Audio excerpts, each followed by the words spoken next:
Hey, what's going on, everybody? My name is Corey, better known as the Seaman, and I want to welcome you to another THWIPPING edition of the Seaman's Cinema Sit Down. Oh, you know what I'm talking about. I'm not even going to waste any time because I just want to talk about this movie. It's going to be so hard to do it without spoiling it, but we're going to try anyway. So I can pull up a chair, man, take a seat. We're diving in spoiler-free into Spider-Man Far From Home. I mean, you can see the t-shirt, man. We're thwipping like this thwipping movie. I just want to say thwip, man. Holy thwipping cow.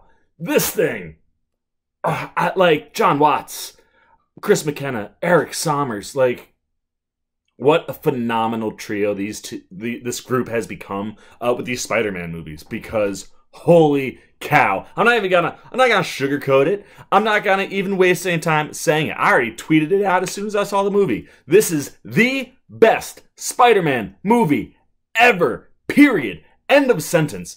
You're talking about a movie that just takes the comics and all the different iterations of Spider-Man we've had, and they take everything they know about these characters, and they produce a movie that's just going to blow you away. And at the heart of this thing, this is a tremendous Peter Parker movie. And the thing I love most about what Watts and McKenna and Summers are doing is that they're pushing Peter in every single one of these movies, right? Homecoming, we watched Peter Parker become a hero. Far From Home, we watch Peter Parker learn to be a superhero. You gotta remember, this is a 16-year-old kid. And where we left off after Homecoming, you know, Spider-Man had turned down the Avengers. He wanted to go be a kid, which is something Tony wanted for him. And then he gets pulled into Endgame. And now you land back from that, and there is just, with no Iron Man, there is all the weight of the world on Peter's shoulders. And that's the thing I love about the movie. The movie sets that up right at the beginning and makes you feel everything that Peter Parker is going through. And that plays into the relationship he has with Quentin Beck, and how that relationship is cultivated in this movie might be one of the most genius things I've ever seen in the MCU. Like I said, it's so hard to talk about this movie specifically because of Quentin Beck.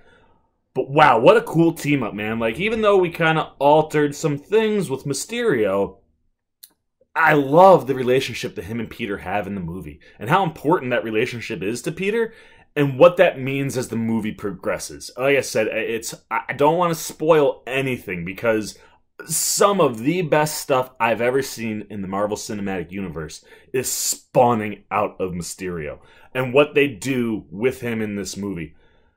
Jake Gyllenhaal, wow, man. Like, wow. I'm so happy for Jake Gyllenhaal. He was almost Spider-Man. And he has wanted and tried to get into these movies for so long. And then they give him, arguably, at least for me, the greatest Spider-Man villain of all time. And Mysterio is always my favorite because of how he can attack Peter and how he can get into Peter's head.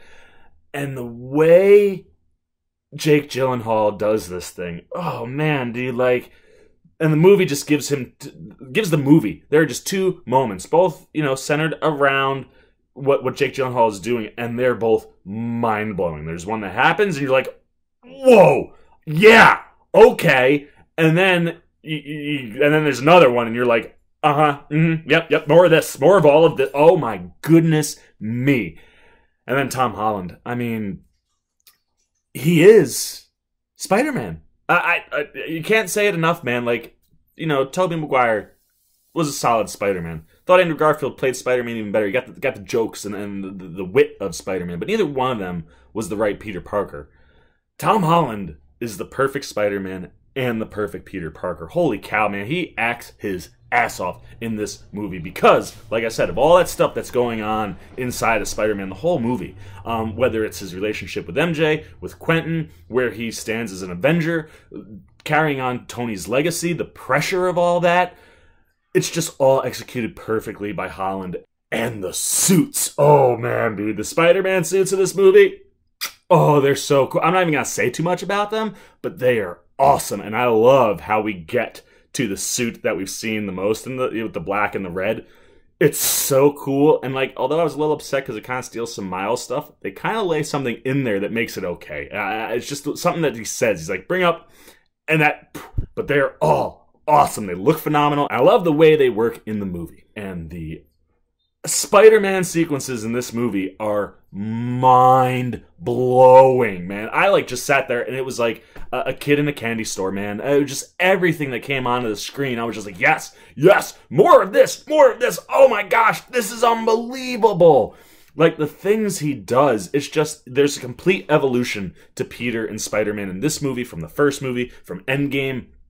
The whole thing is just wonderful to watch, and the way Tom Holland does it, he's the perfect Spider-Man. And the thing I love the most about this movie is just how well it nails its characters. These characters are perfection, man. C'est magnifique. Spider-Man's all over the place in this movie, man. Although they, just like all over the world, so a little flavor. But literally, they nail these characters perfectly. And look, it's not just about Jake Gyllenhaal and Tom Holland. There's a phenomenal cast in these Spider-Man movies. And I love the inclusion of Nick Fury and Maria Hill. Sam L. Jackson and Kobe Smulders are fantastic, as always, when they team up. And I love the way they play into the movie. I like the relationship. And again, like the way people push Peter in this movie. I loved the way Nick Fury pushes Peter. I like how Mysterio pushes Peter. And Samuel Jackson is just Samuel Jackson. He's so good as Nick Fury. And Kobe Smulders, of course, as always, is the perfect sidekick for him. So I like the way that they use them. I love that we get to see them in the movie and how they interact and where their story goes. Yeah, it's really interesting. I mean, it goes without saying with these movies, stay for the mid-credits and then for the post-credits, because humongous stuff, and it might involve those two sort of in a little bit of a way. It's really, really awesome. We're not going to talk about that, though, because we're talking about the movie itself. I can't spoil the end credit scenes. Just make sure you stay all the way to the end, please. But the other person that's always pushing also, Spider-Man here is Marissa Tomei, Aunt May, and Jon Favreau's Happy Hogan. I love their relationship in this movie. I love how that plays out. I love how that involves Peter, and how all that plays is wonderful. Lends great comedic timing and ability, give you some cracks, because this is an emotional movie. Like I said, Spider-Man's got a lot going on, and I mean, no surprise, I teared up a couple times, and it's because of what Tom Holland is doing. But Favreau, Marissa Tomei, they make you smile, they make you crack, same as Samuel Jackson. But the thing I love most about Happy, Aunt May has a very, very small, minor role in the movie, but Happy, just being that support for Peter in a completely different mindset, where Homecoming, it was like he was an annoying pest or insect. Get it? Here, he's picking up what Tony was doing and being that support that Peter needs, and pushing him and helping him learn and grow. And I just love their relationship in the movie, and I love Favreau. He's just so good. He carries what he did with Little Morgan Stark and the cheeseburger bit over to Tom Holland and Peter Parker and Spider-Man here, and I love that element of Happy, and it's one of those things, like, you feel like vibes of what he and Tony had, but it's more of a mentor kind of thing, and it's really cool to see Happy evolve into that also. And then, of course, we've got Spider-Man's classmates, and I love that they address the fact that, minor spoiler, but I think this is already out there, because Feige, I believe, confirmed this before the movie came out. They were all dusted, which is why they come back, and they're all still 16 years old. And I love how that story is shown to us, and also how that plays into different parts of the school, because not everybody gets dusted. Just, coincidentally, it's all of Peter's friends. But it works perfectly, because this cast is so young and vibrant, and they're a lot of fun, and they don't feel like they've aged at all from the first movie. So it fits. It's crazy. But I love everybody here, right? I mean, you get Flash Thompson, Tony Revolori, really, really funny. He, again, great with those comedic timing and one-liners, but they lay little things into Flash's story that I'm very, very intrigued by, and I hope he gets something bigger come Spider-Man 3, because I like what Tony Revolori's doing here, and there are some interesting things going on with Flash in this movie. Then, of course, you have Jacob Batalon as Ned Leeds, and also Angourie Rice, who plays Betty Brant, and it's one of those, like, Ned has a slightly smaller role than Homecoming, but there's an interesting part of the story going on with him and Betty, and I love their chemistry and their relationship in the movie. I think it's very, very funny, and the way it leads into and then plays throughout the movie I thought was great. Jacob Batalon is just fantastic, man. It feels like him and Tom Holland are best friends, which makes the Ned and Peter Parker stuff so natural. And I love seeing their interactions, and I love seeing some of the things that they give Ned in the movie because of certain things that happen.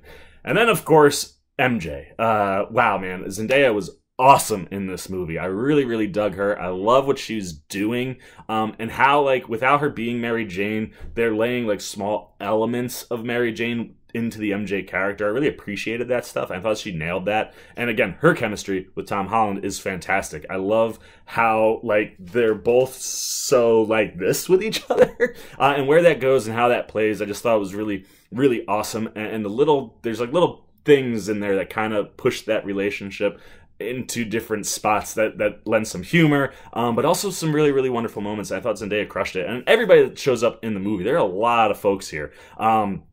But of everybody, there's a new character, Remy High, who plays Brad Davis. Very interesting. I enjoyed how he was incorporated. And then I love seeing Martin Starr back as Mr. Harrington, and the addition of J.B. Smoove, the science teacher, as Mr. Bell. Again, just lends great comedic stuff for the two of them. And I like how they work into it. But at its center, always, this movie is about Spider-Man.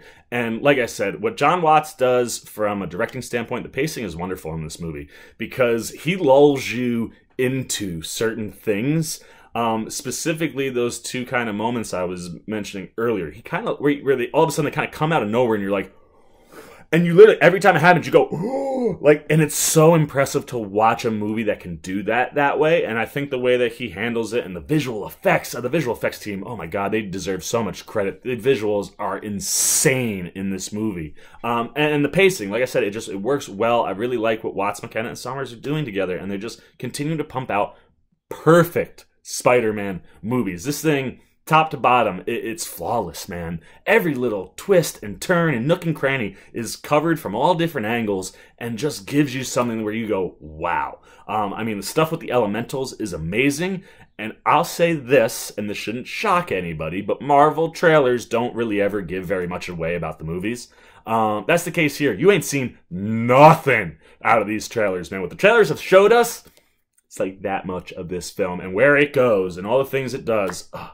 Just whipping perfect. Oh my God, man. I loved Spider-Man Far From Home so much. It is immediately, for me, the best Spider-Man movie of all time. I'm sorry, Spider-Verse. I adore you to death, but man, you can't not give it to Tom. He's just so good. So that's there for me, but already, this is going to be in my top 10 Marvel movies of all time. It's so good, it could claim and battle its way into the top 5. That's me personally. I might be overhyping it, but like I said, you're talking about my favorite character growing up. I was always a 2 comic book kid. I was Batman and it was Spider-Man. You know, Batman was the badass, like kick-ass, I just grew up as a superhero. And then Spider-Man was the thing you connect to as a kid. And that's why Spider-Man is the perfect comic. It's why Spider-Man should be the next leader, right? He's not the next Tony Stark. It's something that's talked about in the movie a lot. But to pick up that mantle and become the next guy to carry the baton, it should be Spider-Man. And I like that they're pushing Spider-Man in that direction. And I love the way that Holland is handling it. And the growth of Peter and Spider-Man in all these movies is just great. Because it's building to something that I think will be tremendous. But because of all those things, man, this movie is just, it's marvelous. It is marvelous to... I got no more words. I have no more words. I'm done. If I talk anymore, I'm going to spoil some amazing things. But I'm telling you, brace yourself for maybe some of the best Marvel stuff we've seen. Like I said, I mean, you're giving me Spider-Man, my all-time favorite comic book character, and then my all-time favorite comic book villain in the same movie and done flawlessly. Oh my God, it's so good. Okay, I'm going to stop before I ruin anything. Now, I want to know what you guys are thinking. If you've gotten out to see Spider-Man already, how much are you digging Far From Home, man?